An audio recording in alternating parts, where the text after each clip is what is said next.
Merci de préférer Zaï TV, le sommet. Depuis le démarrage de la rentrée scolaire au Bénin, certaines écoles sont restées fermées à cause des inondations. Lors de sa rencontre avec la presse, le porte-parole du gouvernement a annoncé les dispositions prises par le gouvernement. Les détails dans ce 19e. Après le cas du mardi dernier, 2 autres présumés voleurs ont été victimes de vindictes populaires ce jeudi 22 septembre dans la commune de Tofo. Plus de précisions dans ce 19e. Initialement prévu pour le 24 septembre prochain, le championnat national de football du Bénin est reporté. Le journaliste sportif René-José Sabou explique les raisons de cette décision.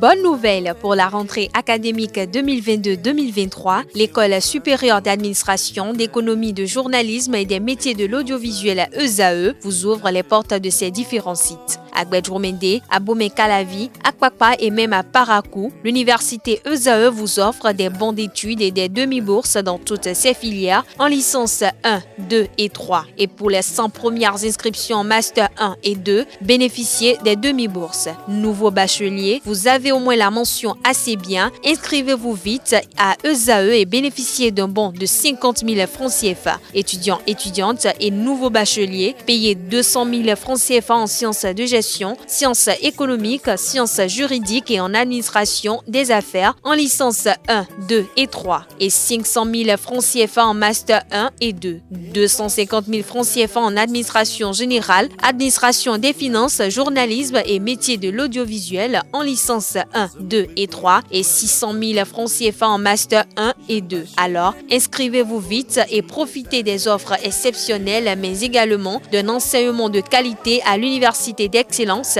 ESAE. Infoline 90 93 65 21 ou le 98 98 14 00. ESAE, l'excellence à un nom.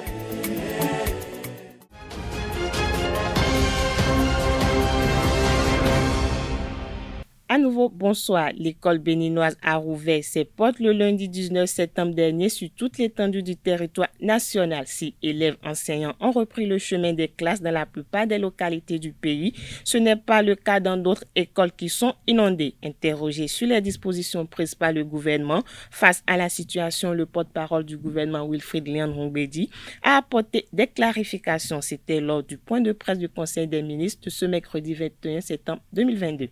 Je voudrais constater avec vous d'abord que la rentrée des classes a effectivement eu lieu, sans accroc, sur toute l'étendue du territoire national.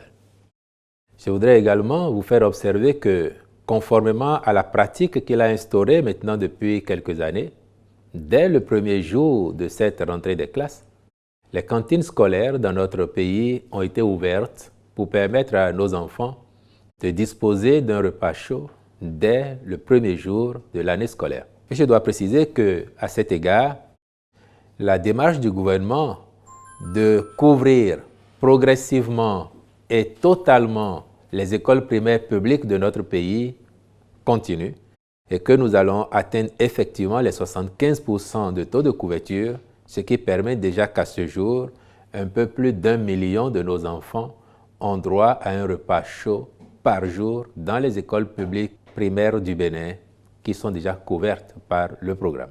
Je voudrais ensuite m'attarder sur l'aspect spécifique de votre préoccupation pour dire que les pluies, cela relève à la limite de cas de force majeure. Mais cette situation, elle a été évoquée avant même le début de l'année scolaire.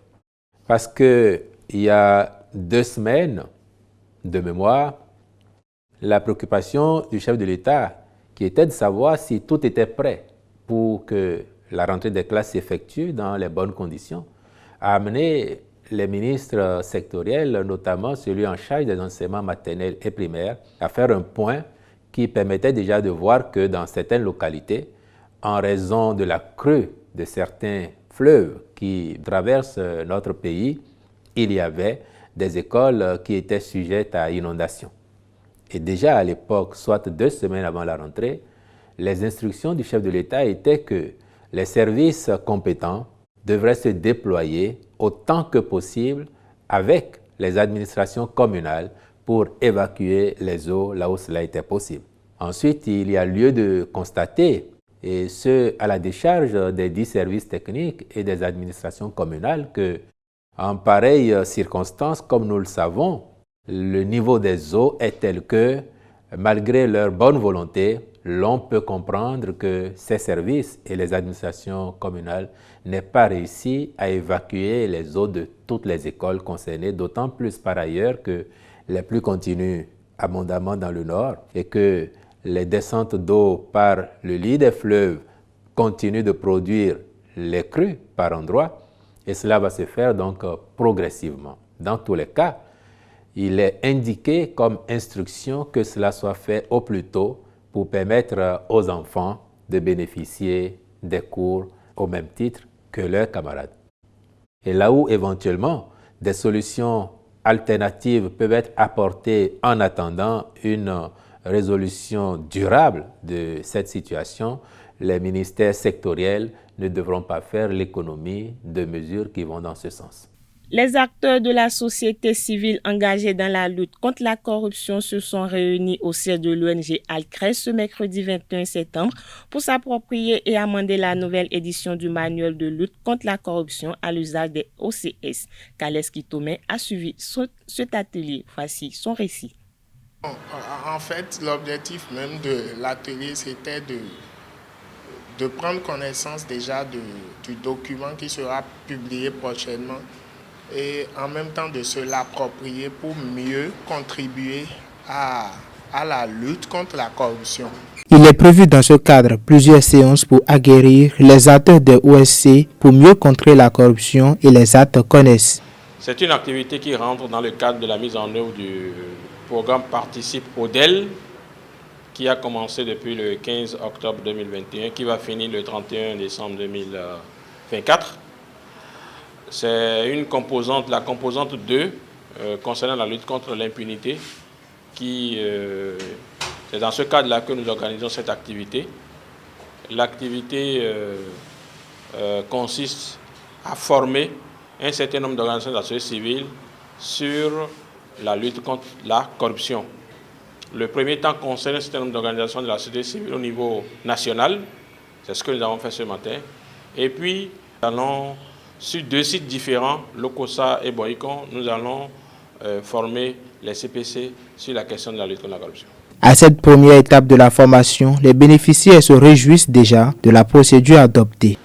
Une nouvelle édition de ce guide pour faciliter l'appropriation par les utilisateurs. Appropriation en ce sens qu'il faut monnayer le français et le rendre adapté pour ceux qui doivent l'utiliser. Et je pense que le fait d'avoir revu au regard aussi des réformes ou bien du contexte national ne fait que professionnaliser la chose. Avec cette activité, le projet Participe continue ses œuvres pour accompagner l'État béninois dans sa quête d'éradication de la corruption. Le concours de beauté Miss Grain d'Espoir est un concours dédié aux femmes sourdes du Bénin. C'est un concours qui vise l'intégration harmonieuse des personnes handicapées. Pour sa première édition qui aura lieu en décembre prochain, la promotrice Fawzette Alabi nous expose l'intérêt de ce concours de beauté. Elle s'explique au micro de Quentin Amoussou. Pour nous les jeunes, la plupart d'entre nous, ce qui nous rend vraiment heureux, c'est l'argent qu'on gagne ou bien la voiture qu'on a, de belles maisons. C'est vrai, tout ça c'est important. Mais moi personnellement, ce qui me rend heureuse, ce qui me fait me sentir vraiment bien, c'est quand j'arrive à contribuer à une action positive. C'est-à-dire quand j'apporte du sourire, de la joie quelque part.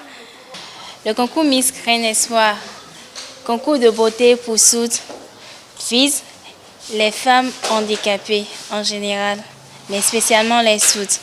L'objectif visé par y contribuer, c'est la valorisation de la femme handicapée et permettre son intégration effective dans le domaine professionnel et social.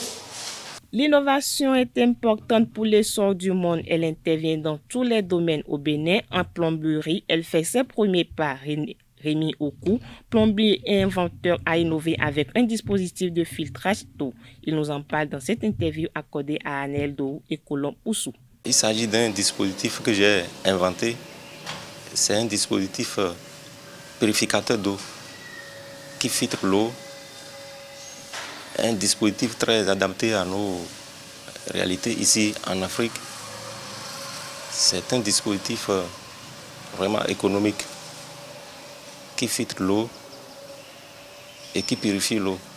Puisque je suis du domaine, donc il y a certains problèmes que nos populations rencontrent sur la matière de filtrer, de traiter l'eau, à défaut des dispositifs non adéquats sur ce domaine. Moi, j'ai l'idée d'améliorer un peu et essayer de mettre quelque chose au point pour répondre à ce problème. C'est un dispositif qui est économique. J'ai dit que c'est économique parce qu'on n'échange rien dedans tout le temps comme les autres qui sont sur le marché. Donc, et aussi quand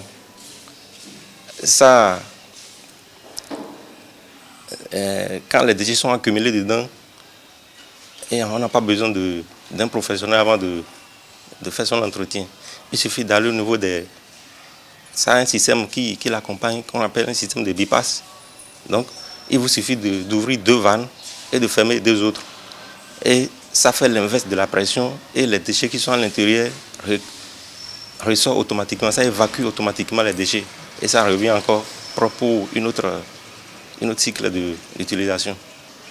J'ai besoin des investisseurs pour accompagner ce projet et je lance aussi un appel au niveau de l'État pour m'accompagner dans ce projet. En spiritualité, les blocages que connaissent les humains sont souvent liés à leur comportement. Pour la visionnaire prophétesse don divin, le fait de courtiser la femme de son prochain ou envoûter son semblable sont des exemples d'attitudes à éviter. Pour plus de précision, suivons-la au micro de Jacques Marion d'Almeida. Alors, à l'issue, dit par exemple, l'obokoro donne une séance dans Agna Soudoré. À mon mot, il y a des Aziza yawe kwa bekale nukulo po alena hunwe alo ayi Victor mo atogo lobo bino lo kuku ya zo mepeo e wa zo me mi sedo lo ba kai ma dogo lo ba ka bi atogo eni o aswali do wale lo bo swali do vi mo nko ton asi yo ma wo bo pa ko de asi yo bo wa ke zo le bi na se no ko pele ya lo aswali do wale lo te utu mi me yi gbeta bo agbere bi o ma wo do mo ni ko beza mi to me gbeta de di Lobon, when I am listening to the better to my judge. Better the demon, when I am listening to the yaga. Better the demon, when I am listening to the men. Better the demon, when I am listening to the no. We make those never go one time. I don't know in Perea. I also do way of Radios as you want. Donc, money don't memory. On part on le nez, can't block. Et j'ai mommy, don't you dare go and demidality. No, you may because of what tole. Le combien de divin par exemple, on suppose que Aïmé, le bon médium va nous parler sous le avoir ton chéo, ma on a c'est nous ya. Mais dans ces deux divins si bien pour intercession et dans cette ma ou bon ma on a quoi, le bon a quoi de lui même moi ya. Et doit ça, et bien de Dieu là, tu ma on a c'est, et dans midi ma on comme Dieu pour y pommer là, ça n'y a d'autre chez les sortem, voyez voir tout na l'homme tout ma on a c'est le complet ya. À moment on le fait tu ou mais Lord, we know I'm not your judge. We just know let us swallow them. No more can over tant il est swallow them. Et on m'a raconté à ta vie, à ta dans les. Un pari sportif consiste à miser de l'argent sur la réalisation d'un événement lors d'une rencontre sportive. En Afrique et dans le monde, les paris sportifs connaissent de plus en plus d'adeptes. Dans l'élément à suivre, quelques citoyens de la ville de Cotonou exposent les raisons qui éveillent leur attention pour les paris sportifs et racontent quelques mésaventures rencontrées dans leurs opéras de paris sportifs.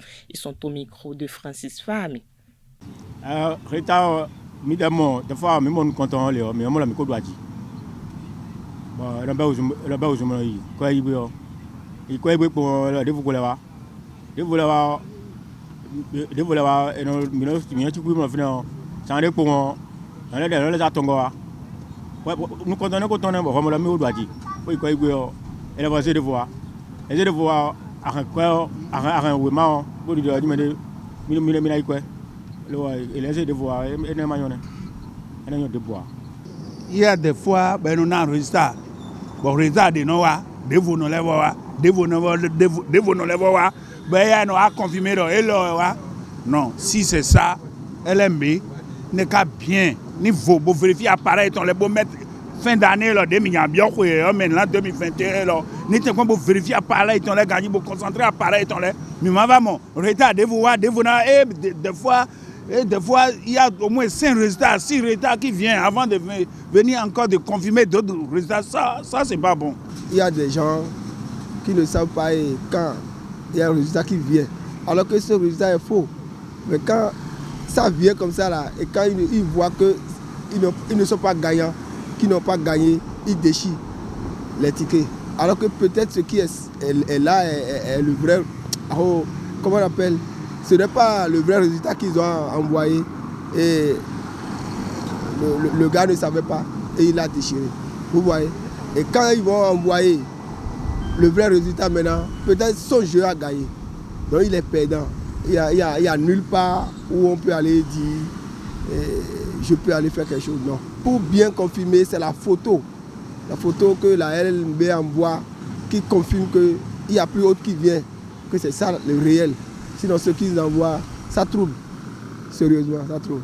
Ils doivent améliorer un peu. S'ils prennent un peu chez les clients, ils doivent aussi nous les donner un peu. Parce que quand eux, ils gagnent, c'est bon pour nous et les opératrices aussi, quoi. Donc, genre, les résultats, parfois, ça vient en 3. Et quand l'autre voit que le client voit qu'il a déjà gagné, non, on amène un autre, on dit que non, que ça n'a pas gagné, que c'est ça là qui est le vrai, que non, que c'est ça là qui est le faux. Alors que lui, il a déjà vu qu'il a déjà gagné. Et ça le décourage.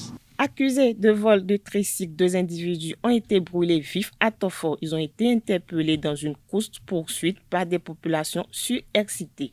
Les 2 victimes ont été rattrapées dans leur fuite et brûlées. Le drame survient après que 2 jeunes autres ont été brûlés à Atagon, dans la même commune à Tofor pour des faits de vol le mardi 20 septembre dernier aux environs de 5 heures. Ces 2 présumés voleurs auraient braqué un habitant de la localité.